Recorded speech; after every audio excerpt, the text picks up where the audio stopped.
공천을 받으려면 아마 전략 공천을 해줘야 될 겁니다. 경선을 한다고 하면은 유승민 전 의원이 경기지사 공천을 받기는 어려울 거예요. 왜냐하면 지난 2022년에도 그랬고 지금도 그랬고 유승민 전 의원에 대해서 우리 당원들이 갖고 있는 심리적인 저항감이 여전한 상태거든요. 그것을 극복하면서까지 장동혁 대표가 유승민 전 의원에게 공천권을 줄 만한 어떤 개인적인 인연도 없어요. 일단 경기도는 험지입니다. 국민의힘 입장에서 험지예요. 여기에는 나오겠다라는 사람이 있지만은 말씀하셨다시피 전략 공천을 할 가능성이 저는 상당히 열려 있다고 봅니다. 장동혁 대표 입장에서는 본인이 계속 대표를 하려면은 선거에서 보여줘야 되는데 서울은 해볼 만하다. 근데 여기에서 경기도까지 만약에 가져온다? 그럼 수도권에서는 대성공이죠, 그러니까. 그렇죠.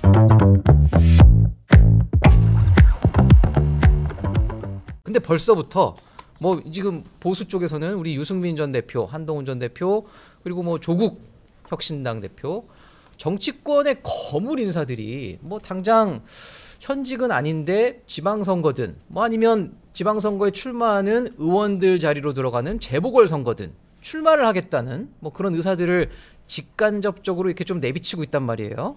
자, 이분들 과연 어디에 출마할지 지금 관심이 굉장히 쏠리고 있습니다. 자, 근데 과연 장동혁 대표부터 한번 살펴봐야 될 것 같은데 유승민 전 의원이죠. 원래는 사실 지난 지방선거 때 경기도지사 나오려고 했단 말이에요. 근데 누구나 알고 있어요. 당시에 뭐 윤석열 전 대통령 쪽에서 엄청난 압박을 가해서 김은혜 대변인을 출마시켜서 경선에서 떨어뜨렸죠. 자, 과연 국민의힘 그랬던 전력이 있는데 우리 유승민 전 대표한테 지방선거든 재보궐선거든 공천권을 줄 거라고 보세요? 현재로서는 주기 어렵다고 봅니다. 현재로서는 어렵다. 우리 소장님 어떻게 보세요? 가능성 열려 있다고 봅니다. 아, 가능성이 열려 있다. 예. 우리 내부자께서는 안 된다 그러고 저보다 외부자께서는 전향적으로 또 보시네. 된다 그러고 각각 왜 그러시는지 짧게 좀 설명 좀 부탁드릴게요. 유승민 전 의원이 공천을 받으려면 아마 전략 공천을 해줘야 될 겁니다. 전략 경기 공천이죠. 네. 지사의 경선은 전략 어렵다. 공천. 네. 경선을 한다고 하면은 유승민 전 의원이 경기지사 공천을 받기는 어려울 거예요. 왜냐하면 지난 2022년에도 그랬고 지금도 그랬고 유승민 전 의원에 대해서 우리 당원들이 갖고 있는 심리적인 저항감이 여전한 상태거든요. 아, 여전하다. 그리고 그것을 극복하면서까지 장동혁 대표가 유승민 전 의원에게 공천권을 줄 만한 어떤 개인적인 인연도 없어요. 계기도 없고. 근데 만약에 뭐 김지일 평론가께서 가능하다라고 열려 있다라고 생각하신 거라면 이런 거죠. 유승민 전 의원이 경기지사 나가면 이길 수 있겠다. 현재로서는 뭐 가장 여론조사상 네, 경쟁력이 이길 수 있는 걸로 나온다고 해요. 있겠다라는 네. 확신 때문에 야 내가 한번 그러면 이번 한번 지방선거에 승부를 걸어보겠다라고 이기는 선거로 생각한다면 가자. 그러면 열렸을지 모르겠지만 지금으로서는 어려울 것 같습니다. 김 소장님은 왜 이게 가능하다고 보시는 거예요? 그 지난번 2022년 6월달에 있었던 지방선거 때 네. 사실 김은혜 의원이 그 출마하게 된 뭐 제가 자세히 얘기는 할 수 없었지만은 거의 즉흥적으로 윤석열 대통령 야 네가 나가라 거의 이 수준이었거든요. 등 떠밀려서 나갔죠. 예, 야 네가 나가 그래서 이게 나갔고 그때 이제 당원들이 갑자기 이제 김은혜 쪽으로 갔단 말이에요. 그런데 결과론적으로 보면은 초박빙이었어요. 겨우 뭐 사실은 그때 민주당이 5군데 가져가고 국힘이 광역단체장 기준으로 12군데 가져갔거든요. 맞아요. 거의 이제 국힘이 거의 쓸어버리는 판이었는데 경기도를 내주면서 사실은 힘이 많이 빠졌다. 그 생각이 들어요. 서울, 인천, 경기 벨트가 깨졌잖아요. 네, 깨졌죠. 그러니까 그래서 이게 이제 민주당 입장에서는 저런 공천 파동이 거의 정말 큰 도움이 됐는데 일단 경기도는 험지입니다. 험지죠. 국민의힘 입장에서 험지예요. 국회의원 60석석에 지금 뭐 한 10석도 안 돼요. 지금 그 정도로 지금 험지고 여기에는 나오겠다라는 사람이 있지만은 말씀하셨다시피 전략 공천을 할 가능성이 저는 상당히 열려 있다고 봅니다. 지금 역대 통계를 봤을 때 대통령 선거 치르고 1년 안에 1년 즈음에 치러진 선거는 총선이 됐든 지방선거가 됐든 다 대선에서 이긴 팀이 압승했거든요. 네. 어떻게 될지 모른다고 하지만은 여전히 민주당이 훨씬 더 유리한 판이 벌어질 거고, 그러니까 지금 장동혁 대표 입장에서는 본인이 계속 대표를 하려면은 선거에서 보여줘야 되는데 서울은 해볼 만하다. 근데 여기에서 경기도까지 만약에 가져온다? 그럼 수도권에서는 선방하는 거죠. 선방이 아니라 이거는 대성공이죠. 그러니까 그렇죠. 대성공이라고 보면은 그냥 판단하기에 장동혁 대표의 어떤 뭐 유연성 뭐 이런 거를 봤을 때는 배제할 수 없다. 그런 가능성을. 저는 사실 내년 지방선거 6월에 있잖아요. 네. 앞으로의 정치적인 환경만 놓고 본다면 민주당이나 이재명 대통령 할 수 있는 게 굉장히 많아요. 그렇죠. 그리고 트럼프 미국 대통령이 또 무슨 일이 어떻게 벌어질지 2018년처럼 모르고. 2018년 6월에 6월 1일 날 그 싱가포르 회담하고 6월 3일 날 지방선거 있어갖고 그냥 다 휩쓸었던 거 아닙니까? 묻혔죠. 그래서 아주 격변의 시간을 보낼 텐데 이 정치적 환경만 놓고 본다면 국민의힘은 상당히 수동적인 입장일 수밖에 없고 네.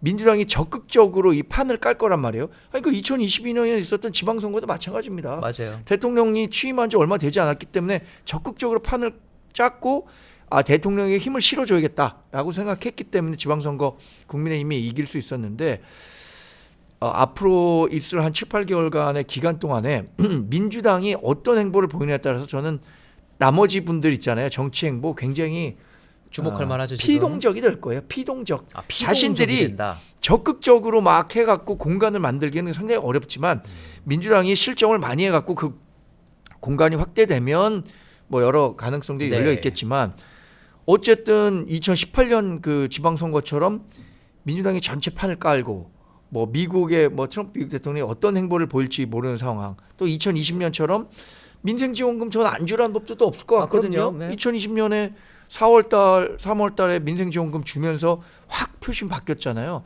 이거에 따라서 나머지 유력 주자들도 그 공간이 축소되느냐 확대되느냐.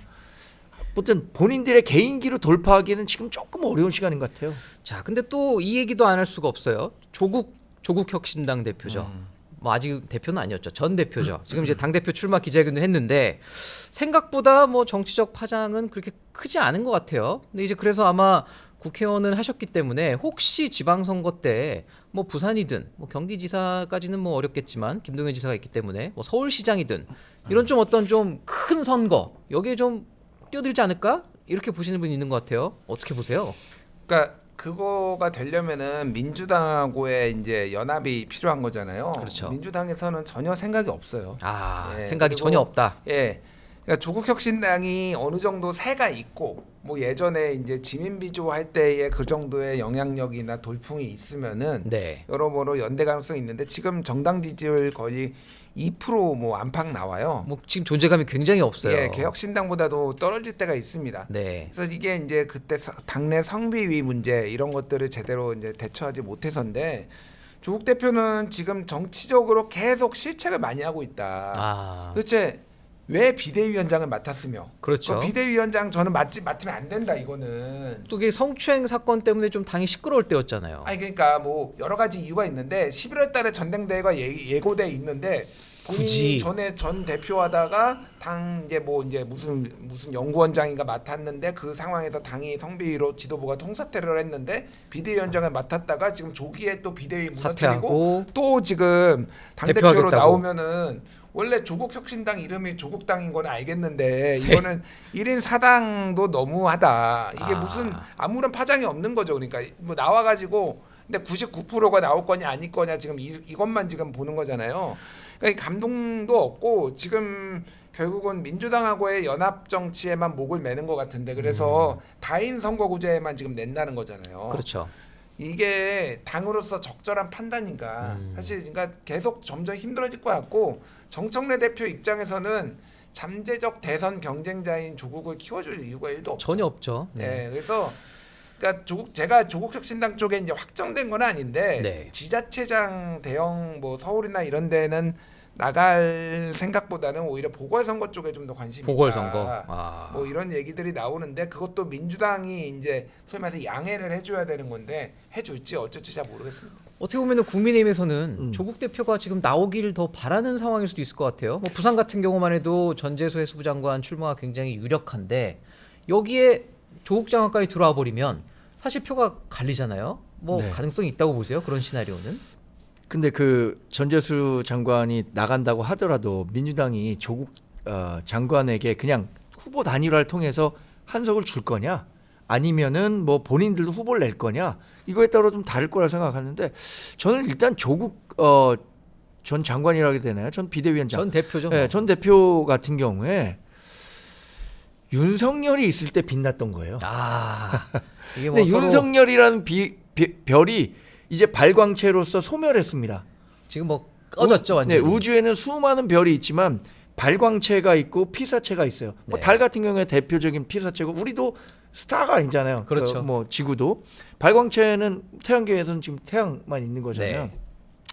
이런 식의 발광체가 소멸했을 때 그 반사 효과를 누렸던 정치인들이 소멸하는 것은 굉장히 빠른 속도로 이루어질 수밖에 없는데 조국 전 대표가 저는 그 길을 가고 있다고 생각하고 오늘 당 대표 그 출마 기자회견을 한다고 하는데 백드롭에 뭐가 써 있냐면 본인의 그 선거 구호가 기회가 평등한 나라입니다. 아 이거 좀 뭐가 아니 기회가 평등한 나라 시감이 좀 그러면은 있는 게 뭐죠 아니 이게? 기회가 평등한 나라라고 하면은 조국 전 대표가 할 얘기입니까? 아 약간 좀 뭐, 기회가 불평등한 나라를 가장 대표했던 분이 조국 전 대표 아니에요? 뭐 그런 비판을 많이 받으셨죠. 저는 그래서 조국 전 대표가 앞으로 정치적으로 굉장히 어려울 거라고 봐요.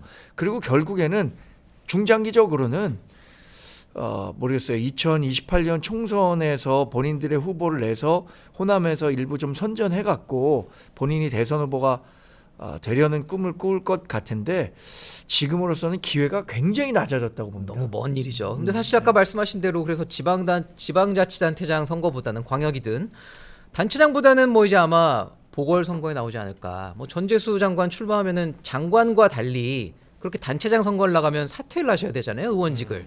과연 전재수 지역구 나갔을 때 승산이 좀 있을 거라고 보시나요? 조국 그 전 전 대표가. 대표가 조국 위원장이 만약에 민주당 지역구에 출마를 해서 뭐 민주당 누군가 하나 공천을 받거나 뭐 공천을 물론 방해받겠죠. 그럼 이제 3자 구도가 될 텐데 그 지역구 국회의원 선거 정도에서는 그래도 혹시 영향력이 있을 거라고 보시나요?